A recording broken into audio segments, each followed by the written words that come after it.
Well, good morning, everybody. It's Monday, the 4th of April, 2022, and this is Dave Rolfe, and you're on the Smart Networker Network, and it's our Monday morning call.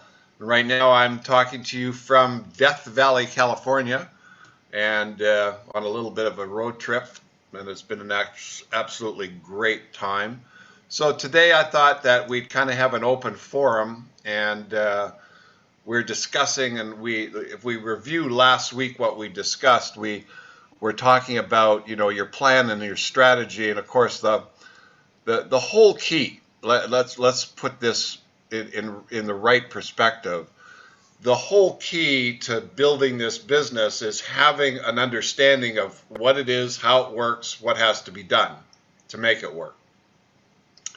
It's really quite simple, because all we do is one thing, and that is we talk to other people, and the main objective of that conversation is to find out what's needed and wanted. Now, let me put this in a slightly different perspective to give you an idea. So, back when I first started in work, I left college. I really wasn't a college guy. I majored in fraternity, so that was a kind of a tough one to get through, because that's all we did was party. And so getting an education was kind of secondary. And then when I went to college, when I went to the University of Manitoba, we met in the lounge and we played bridge all day. So, it was kind of an interesting lifestyle. But anyway, I left that, and I was looking for, I had a part-time job in the holiday times and the summer at Canada Dry. And I'm sure you all know Canada Dry, the beverage and ginger ale. And I drove a truck, a pop truck, and I drove it all throughout Manitoba and to the lakes and the cities and all that sort of stuff. And that was an arduous job. It was a labor-intensive job, worked really hard. And so I thought, well, I could do something better. And then I watched the sales guys.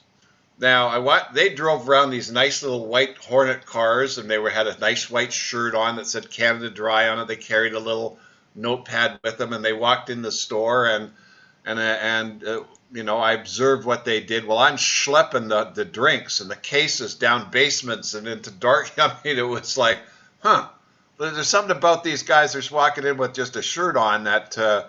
And they're not sweating and perspiring, and so I asked the company, I said, well, I could do that, can I? And they said, sure. And so I got a sales job. Well, it wasn't really selling, it was order taking.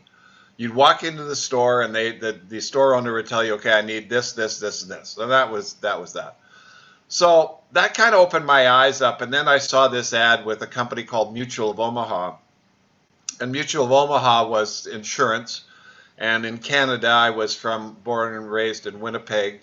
We had this show called Wild Kingdom, and it was sponsored by Mutual of Omaha. And there was this guy by the name of Merlin Perkins, and he was this nature guy, and he'd fly up to Manitoba because there's thousands of lakes, and studying fish and all of these kind of critters and birds. And so every farmer in the world watched that on Sunday. It was like Disney, watching Disneyland on, Walt Disney World, and Wild Kingdom was of equal magnitude. So I went out and I went to work for Mutual of Omaha. I got trained. Okay, first step, I got trained.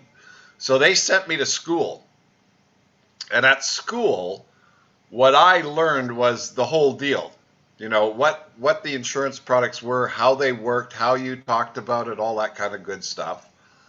And then once that was done, then it was sent out in the field. And my job was to drive out to the farms and talk to the farmers about sickness and accident. And so if they were out the farm and they got in an accident, they wouldn't lose, they'd have some kind of an income. Well, I walked around door to door, farmhouse to farmhouse. Now, what perspective that gave me was, if I went up to a door and knocked on the door, introduced myself, was really nice, was really polite, and asked a couple of key questions, I could end up in a conversation that would get me to a place where they'd buy the product. And it was a fascinating process. And it was all based on the idea of finding out what they needed and wanted and making them aware. So it was basically providing information and knowledge about what was available to them. And then we had this presentation book, and it was like pictures in a story. And so you just went into sat in their kitchen, and that's where most of the presentation was done. You sat in the kitchen, you had this presentation book, and you flipped it over and, told this story about the insurance and what it would do, et cetera, et cetera. Now, most of the guys would most of the farmers were men. Very few women were around at that time involved in that. It was just the guy, and he'd sit down and, you talk to him about his circumstance. And he realized that if he was sick or injured, no one else was going to run the farm for him, and he wouldn't have any money. So it was a process. Okay, so point in fact here. So by going out and just establishing communication with somebody else and asking a few key questions, I then found people that became interested in what I had to present. And if I presented it in a half-decent manner and gave them enough valuable information and made them aware enough so they could understand what I was talking about, then, I would make sales. So I go out for a week at a time.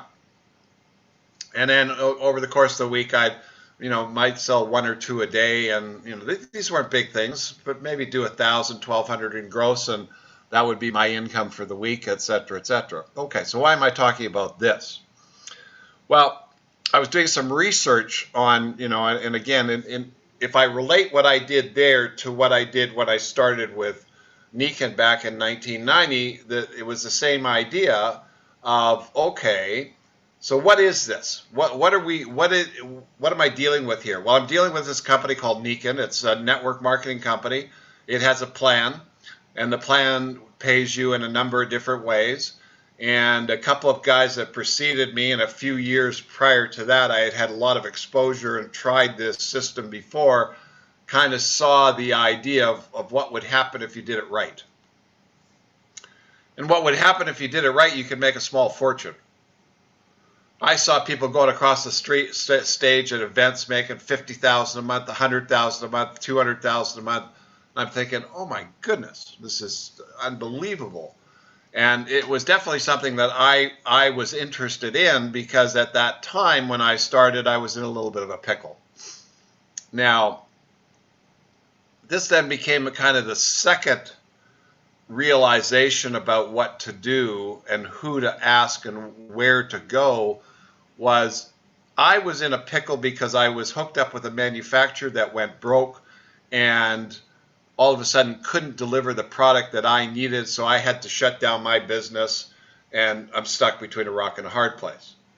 Well, not too dissimilar to what's been going on the last couple of years and what's currently going on in our society, with people that are quitting their jobs, leaving, deciding to retire, don't want to work anymore, tired of dealing with the 9-to-5 stuff and all of the other stuff that's going on, but may not necessarily know another way that they could make the money they want to make or enjoy the lifestyle they want to enjoy, just simply because of a lack of understanding or a lack of knowledge. And this is a very important part to understand, that not everybody knows what network marketing really is. There are some that do, and there are some that don't. And even the ones that think they do, don't. Because this in itself is the most incredible way to do business I've ever seen. And I've had public companies, private companies, big companies, hundreds of employees, international business, you name it, I've done it as an entrepreneur. And this by far has been the best way to go possible, because you're not tied down, no strings. And the freedom potential here is absolutely mind-boggling. With the lack of infrastructure. So, and when I say infrastructure, so you want to do a brick and mortar business. What's brick and mortar? Well, you have a building, and you have rents and leases and equipment and staff, and you have to open at a certain time. You're servicing the public, that kind of a business. So, well, you're tied down. I mean, you look at a franchise, and yeah, some of the franchisees that got in early, and like in a McDonald's or something like that, then we're able to hire staff that run it. They're the owners. They're sitting in the background. It's basically an investment type of situation. Well, that's the same thing, but they had to invest a lot of money to get there. Whereas in this particular business, you don't. It's just time. And so if you do it right, it's really a very valuable situation. So understanding what this is then gives you the ability to communicate that to somebody else that doesn't understand. And I'll give you the example. So I'm in the import-export business. I'm in Vancouver, Canada, and I'm bringing a product from California up to Vancouver. And it was in the natural foods business. The health food industry at that time was brand new, and this was in the 70s. And so I set up accounts with all the health food stores, et cetera, and the product was a product that would spoil very easily, and as a result of spoiling, you get a supply coming from California, you'd open up, it's full of worms, so that wasn't very much fun. And so there you go, the trials and tribulations of doing that kind of a business. And then I get approached. Okay, I want you to understand this. I get approached by somebody else and says, is that the only product you're representing? And I said, yeah. And he said, well, how would you like to represent hundreds of products? Well, I had no clue what he was talking about. I didn't know what he was talking about, but what he said was of interest. From 1 to 100. From 1 to 100. Again, and I said, sure. And then I go to this meeting, and it turned out to be Amway, and it was 1975, and the presenter, I was the only person in the audience, and said, Dave, imagine this. Imagine you owned a Coca-Cola machine on every corner of every street in America, and every time somebody bought a Coke, you made a nickel. Well, I went just, oh my God. I mean, I just saw piles of nickels everywhere, just piles and piles and piles and piles of nickels. That thought never left me. And so what I got from that was the understanding of what this business has the potential to do for me, or for anybody for that matter. And then I put 2 and 2 together. Over the next 15 years, I tried to do this, but I just wasn't successful. Didn't do the right stuff, not the right circumstances weren't there. I don't know what it was, but it just didn't work until Nikken came along. And then when Nikken came along, everything worked.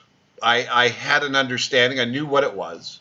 So I knew what this industry was. I knew what you had to do. I knew what it was made up of. And that was knowledge.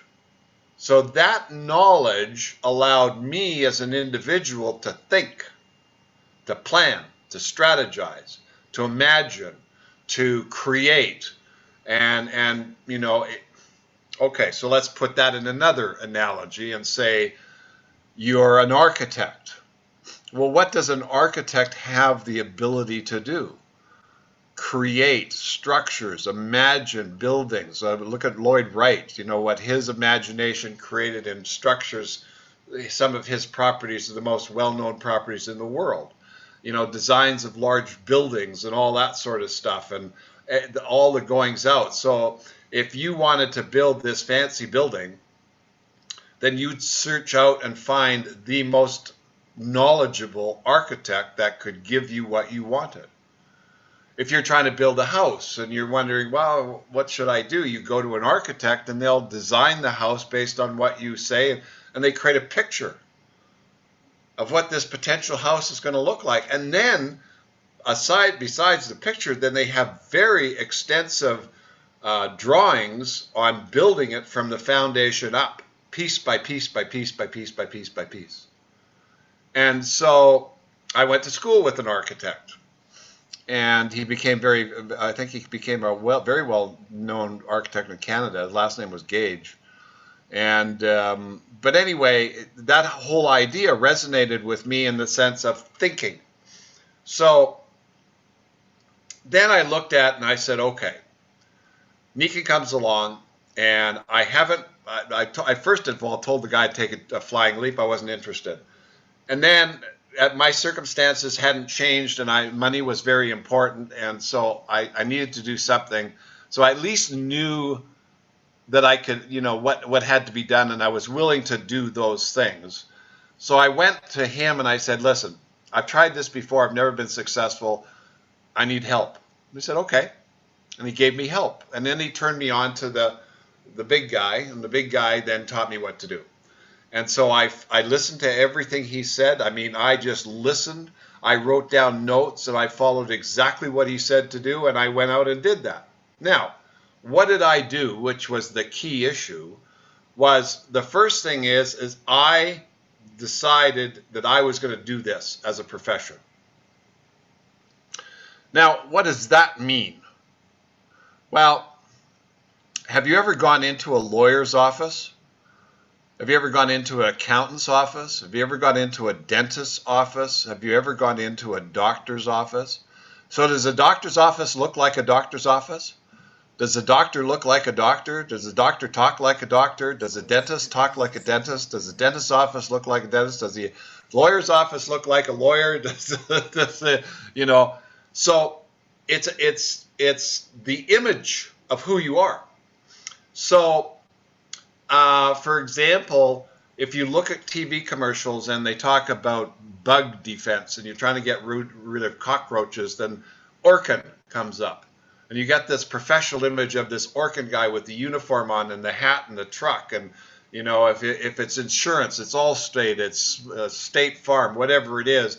There's imagery connected with the professional behind the job. So the first thing that I wanted to do was, okay, this is who I am. This is what I do. And I want to tell the world. So that's step number one, is you be the professional network marketer, or the whatever image you're trying to create, whether it's the water professional, the air professional, whatever the case may be. But no matter what it is, you want to identify yourself. Now, for me, right now, 2022, I'm thinking that the lead here is water.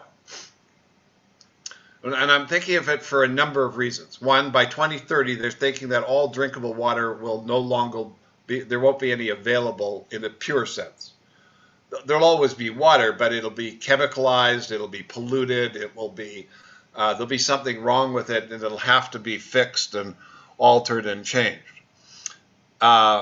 We also know that the number of problems that dehydration causes, and in the United States, by research, everybody is clinically dehydrated. Now, by clinically dehydrated, that means that they're just not getting enough water back into their system because they think Coca-Cola and coffee and juices and all of these things are the same as water. They're not. They're treated differently by the way the body works. So there's a huge awareness campaign that could be accomplished by you as a professional individual in your area, that you are the water kingpin. That would be my first position. So what would I want to do with that? Well, the first thing I'd want to do with that is I'd want to let everybody in my vicinity know this is what and who I am all about first. And that would be part of the campaign. So the campaign would be to let everybody under the sun, moon, and stars know that that's what I do. Now, I want you to understand this because this is critical. So let's say you're in a town of 100,000 people. Okay, write this down, 100,000 times $424, and tell me how much money that is. You can write it in the chat. Okay, and then look at, that's just the waterfall. Now let's add into that hydrogen. Let's add in the shower system. Let's add that into the water bottle. Let's add into the filter system. And I want you to tell me what kind of a business you could have in your town of 100,000 people. Well, it'd probably be about 25 million. Is that enough? I sure hope so. so you kind of get the idea of, okay, so now you go out and again, you're going to need some supplies. So you're going to need some business cards, and you're going to need some information, and the information that you want is information that leads towards what you've got and what you do as the lead. Don't sell the farm here. Just sell one product. Just make people aware of who you are and what you're all about. The rest will take care of itself. Trust me. So, and if I go back to my insurance days, we didn't lead with all our insurance products. We led with one product. And then once the door was open, then we opened up the door to all the products. And you don't want to overwhelm your customer. But anyway, so that's what I would do. So I would be going around door to door. I would be introducing myself. I'd be sending out emails, letters. Here I am. This is what I do. If you know anybody, please give me a shout. This is what, blah, blah, blah. That would be, if you look at an attorney and he's new in town, he's going to have a grand opening, and he's going to let everybody know that he's an attorney, and if you need his services, come to his office. Okay? If you're a plumber, you're going to let everybody know that you're a plumber, this is what you do. And in my neighborhood, I have people knocking on my door, putting door hangers on my door about almost anything you could possibly want to buy. And we live in a very nice neighborhood. So I get roofing, I get solar, I get water, I get, water filtration systems, irrigation, whatever. They're knocking on the door, leaving me a door knocker. And I've used them when I needed service. My plumber that I'm currently using, I found that way. So what's the message here? Well, the message is the first thing you want to do is you want to make yourself known. Okay, and once you make yourself known, then you want to find out what's needed and or wanted. Now, in my career in this company, Niken, I found 6 people. I currently have 3. So I'm not looking for a gazillion people. And they weren't all in the same place. They were all over the country. I'll give you ideas about that in another sense. But the idea was then, once I established who I was, then I went out looking for me. And what I say when I went out looking for me, I went out looking for people that had the similar ideas. Now, I didn't look at it from the standpoint of I'm going to attract attention of other people. I'm going to look for people that have a similar desire, and I call that the mutual want. So the first guy I recruited was, he needed to make money big time. Now, we never hung out, we never socialized, we never did anything, but we built one heck of a big business together. My second guy, Howard, he was my partner. I had a gold mining business, and you saw in one of the videos, and we'd go to the mines, and he would come up because he was lead broker. He'd bring his clients. We'd go to Vegas. We'd go to Reno. Well, we liked to play cards and have fun, and we became good friends. And then he became a partner in another business, and then I got him involved with Niken. And we didn't socialize aside from our business career. We just did business together. And where that went, we played together, and we played really well. And now we like to golf, okay? So we golfed together, but that was, a lot of that was doing business. Heck, I sponsored, this is funny, sorry, sidetrack here. I ran into the district attorney for San Jose in Hawaii, and he was the 4th in a foursome. And we played 18 holes, and so I pitched him the whole way. At the end of the day, after playing 18 holes, said, I want my wife to do this. So when we get back, contact me, and we'll get her involved. And she got involved, and she became a silver from a golf course. So it all evolves around one thing: communication. And the communication is first off, knowing what you've got, being an expert, being a professional, being this is who you are, being proud of it, not afraid of it, being upfront about it, being direct about it. I'm the water guy, Well, for me, and I was the magnet guy. My license plate said Mag King in California. I was that guy. So that persona led the way. So who are you? I'm Dave Rolfe. I'm a Nikon independent distributor, or I'm a distributor of magnetic products, whatever the tag was at that time.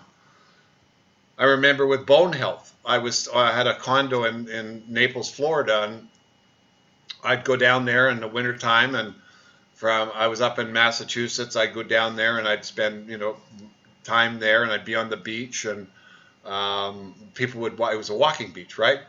So I'm standing there in my bathing suit. That's it. It was mostly women walking by, and I'd say, "Excuse me, I'm doing a survey. What do you think about bone health?" Wow, the conversation just went nuts because everybody was concerned about bone health. So that's where I got the idea of, oh, okay, this would be a great story. This would be a great door opener. And again, that was it. It was the door opener. It was, let me knock on your door. Now I've got something, wow. Have you ever had somebody knock on your door and selling you a vacuum cleaner? I have. And I had a great friend who was a Nikon distributor, and before that he was a Tin Man. What's a Tin Man? Well, he's a great door-to-door Kirby vacuum sales guy. Now, there are many people that love to do this stuff because that's what they're good at. They've learned how to do that. I mean, I don't know, most people are still out there knocking on doors. I think Fuller Brush still does that. There's a number of companies that still are going door to door selling what they're selling. Now, let's change that one word. Well, let's not change it. Understand what you're doing here. All sales is effective communication. That's all sales is. And every single product, look in your house, has been sold by somebody to get into your house.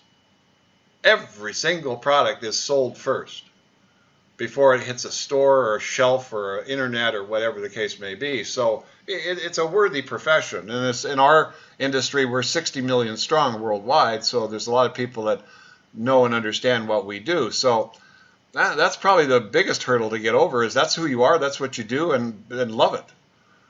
And if you're not embracing who you are and what you do, then it's hard to put across to somebody else for them to join you. That's where this, the mutual want, the mutual desire. So in the beginning, what I realized and saw very quickly was economics was on everybody's mind. I didn't have to worry about were you hurt or not hurt. Did this, didn't want to go that route because I'd been that route for 15 years prior. So I wanted something that most people would, really understand, and then became the expert with that concept and that idea. And what I'm trying to do in the Take a Look series on DaveRolfe.com is break it down into, okay, get a hold of this topic, learn everything you can about it, put that into your repertoire.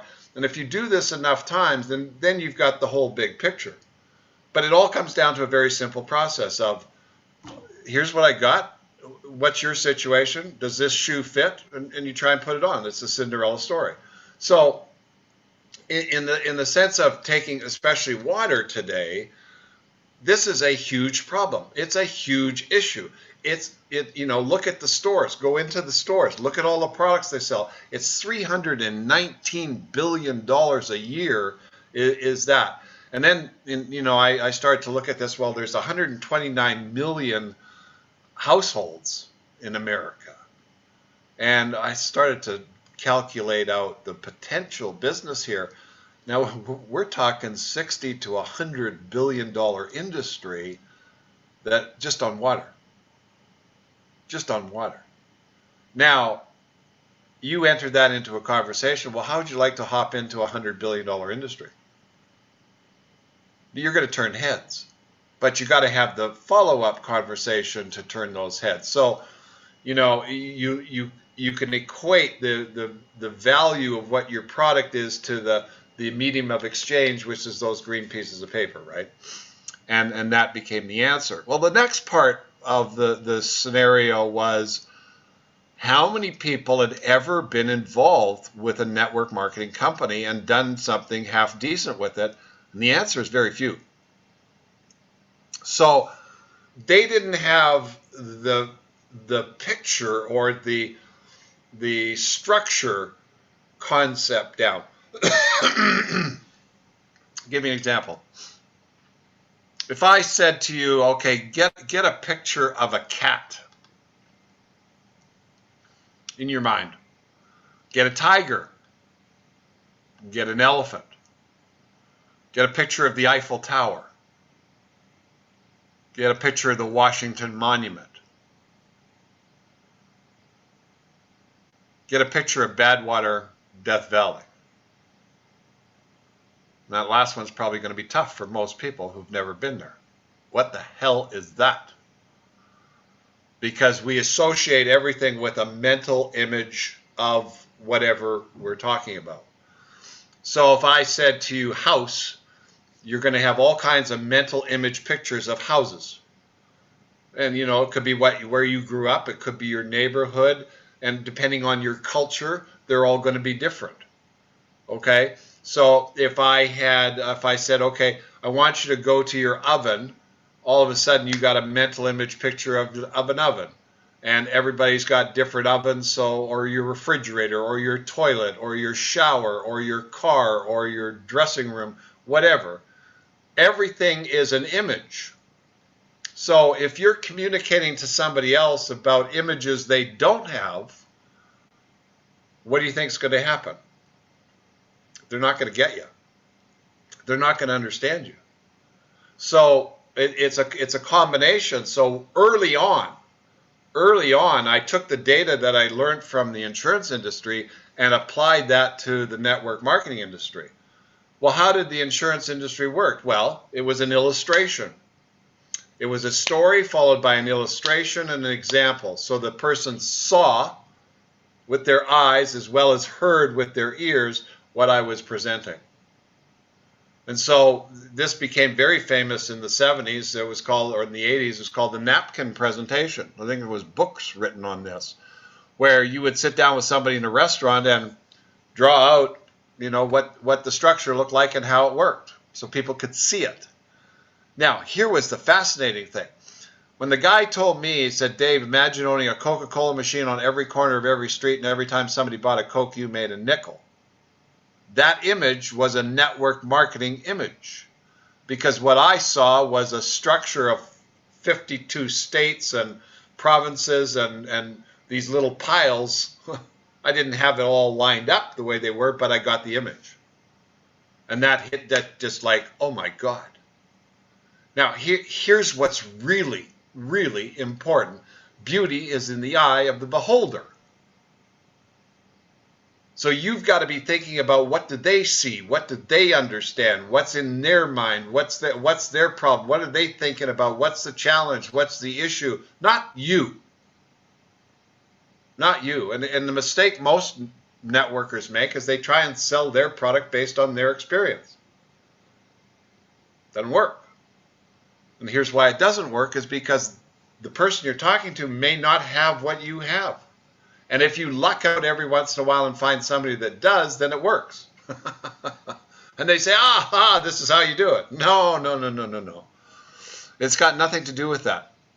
It's got everything to do with finding out what's needed and wanted by the person that you're talking to.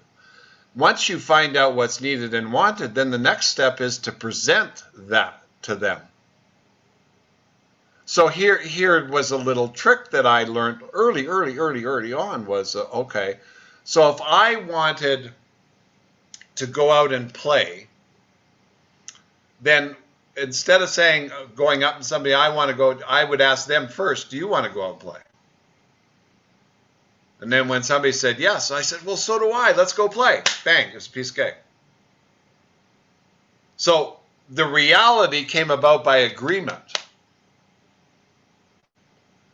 So now I'm doing this business. So I'm going out and I'm looking for people to sleep on the bed, to use the mag. We only had 7 products at the time, so it was a little different scale. We didn't have nutrition. We didn't have skincare. We just had the magnetic products, and the main product was the sleep system, and it was a big brick bed. A little rough. It was huge too. And the shipping on that bed was immense. But anyway, that's what we started with. So we did the demo process. So the whole idea was to buy products so you could demonstrate the product to other people.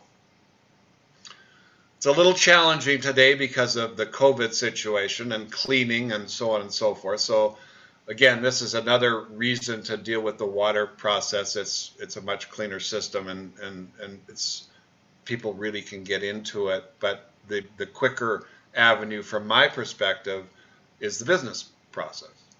Is finding people that have a need. It's the same process. Finding people that have a need to make money versus finding people that have a need for the product, the same work. Same idea, same concept. You have to pound the phone, you have to send out emails, you have to talk to people, you have to make presentations, etc., etc. So again, from the standpoint of what makes it work is the knowledge that you have and understand of, and your ability to present that. So you've got all these things about telling stories and creating stories. Well, you've got the Nikken story, the Masuda story, your story, the product story, the business story, society story. There's a gazillion stories you have to have. It's not just one story. And it's many stories that you have, but it's that ability to communicate to what other people need and or want is the secret of this business. And it's really not a secret. It's quite well known in the industry, whatever. And I was talking with somebody over the weekend about Instagram. Well, what's Instagram? It's communication through pictures. And the imagery creates an image, and then the pictures then resonate with the other person, and whatever image is being portrayed or whatever message is going out there, then those people that like what's being said or are attracted to what because they need what's being said are attracted to that message. Same thing.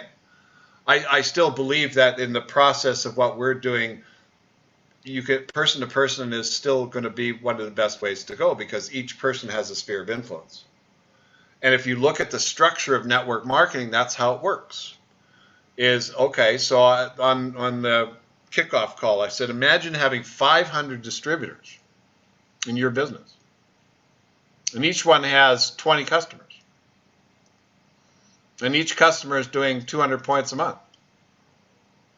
Tell me what kind of business you got. It's huge. But that's how we have to think.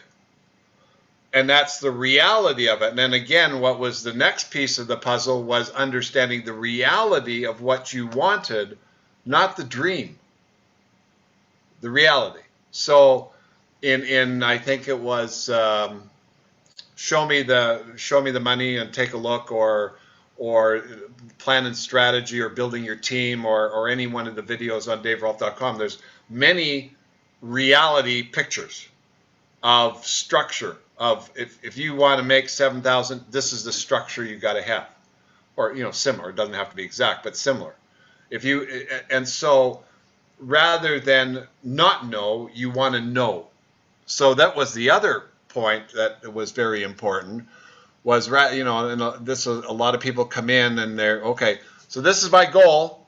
I want to be a Royal Diamond. And then you say, well, what's a Royal Diamond? Because they don't have a clue what Royal Diamond is other than a name. I mean, anybody below Royal Diamond or anybody that hasn't built Royal Diamond doesn't have a clue what Royal Diamond is. They can think they do, but they don't. And that's the truth.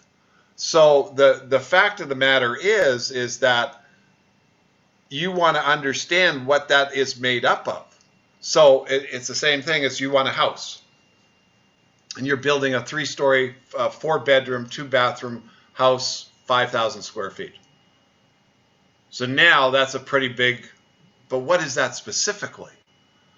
And that's where the architect breaks it down, and you see the drawings and the designs and then the pieces that have to go together to make that work. That's where the important piece is.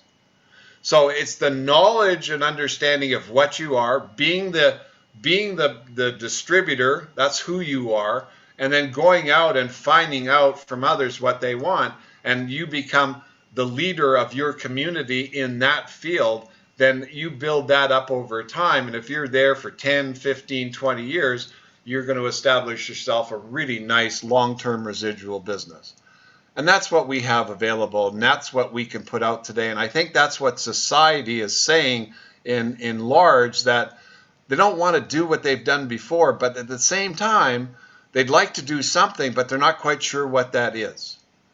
So I was looking at this trip that I'm on. We started off and we left our home in north of in Marin County, and we drove off into the sunset, and we went towards or against the sunset, and we went towards Yosemite. And here we saw this gorgeous thing, and you know, both my wife and I are independent contractors, so we can work when we want to work, not work when we want to work. But what we created for ourselves was the ability to have the machine continue while we're out playing and having a good time. And I've been doing this now for 30 years. Now, let me ask you this question, and I think this is the key. How many other people out there would really like that? And there are lots. But you don't need a gazillion of them. You just need two or three good people that, and then you become like a partner. You get together and you distract. Again, this is another crucial thing. When you recruit somebody, it's not recruit them and see what they can do. It's recruit them and help build, because they're in your team. And you've got to be looking down to the sixth level and beyond, because you can get paid to the sixth level and beyond if you understand the concept. So in order to get down to the sixth level, you got to have the first level get to the second get to the third get to the fourth. So you might as well build it. Now here's what I realized also was huge in doing this business as a tip was, okay, so I had somebody that wanted to play, and it was a guy in Colorado. His name was Jim Ridley. I don't know. I haven't talked to Jim. I think he got one of those elderly diseases. So anyway, so Jim, he ran into a guy by the name of Gordon Williams. Gordon's no longer on planet Earth. He died. And Gordon then had a friend, Russell Hawk. And Russell had a girlfriend, and that girlfriend got to Julie Tara. Julie Tara was on my 5th level. And we're at a meeting in Boulder, Colorado. And I'm there part of doing the meeting and with the team, et cetera, et cetera. And she's sitting in there and her eyes are like this big. Because her experience of what she saw, she just saw something. And this is why I said very early on, it's beauty's in the eye of the beholder. So she saw something. Now you've heard her story. She's now doing the blog and one of the fastest to get to Royal Diamond and all of that good stuff. And she had one hell of a team, and we had a great time, and we played together and did business all over the world. So where did that come from? It came from me and the first guy, and me helping the first guy get to the second guy. So Jim wasn't the networker, but Gordon was. So I made a deal. I said, Gordon, every time you bring somebody in, let's the three of us talk. And that became a standard policy. And then I got to know this guy down here. And then I did that with that guy. So then when Julie came along, I got to know Julie. And she was on my 5th level. 5th level. Okay, so it was it 5th? So we got 1, 2, 3, 4. Yeah, 5th level. Now, fortunately, there was some roll up in between. I think she was a 4th level, and now she's on my 2nd level or 1st level. And that's time. Okay, and now she's off doing the thing, so her business rolled up to me. So if you're thinking about it from the standpoint of a business and structure and so on and so forth, when somebody comes in that you are wanting to work with, then work with them. Help them build, because it's your business. And if they ever go away and you don't know the people underneath them, you'll lose the people below you. But if you know the people below them, you won't lose them. So that's the message there. Anyway, so there we go. There's a vacation special. And we'll end off on that for today. And I'm working on the next take a look video, but it'll be probably next week before that's out. And this is on a very interesting concept. It's what your business produces. And you're going to enjoy that one. We'll talk about it. We'll do a meeting on that. For right now, I'm going to end the recording, and we'll go into Q&A.